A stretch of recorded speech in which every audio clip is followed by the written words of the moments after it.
திருச்சி முசிறி அருகே வறுமை காரணமாக சித்த மருத்துவ படிப்பை தொடர இயலாமல் இருக்கும் மாணவிக்கு அரசு உதவிட வேண்டும் என குடும்பத்தினர் கோரிக்கை விடுத்துள்ளனர்.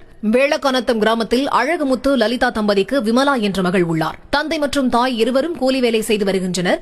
இந்த நிலையில் மாணவி விமலா 12ஆம் வகுப்பு வரை அரசு பள்ளியில் படித்து நீட் மதிப்பெண் மூலம் தனியார் கல்லூரியில் சித்த மருத்துவம் படித்து வருகிறார். போதிய பணம் இல்லாததால் தற்போது படிப்பை தொடர முடியாத நிலை உள்ளது.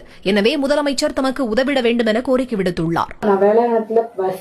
தங்கலைப்புத்தூர் கிராமத்துல படிச்சேன்.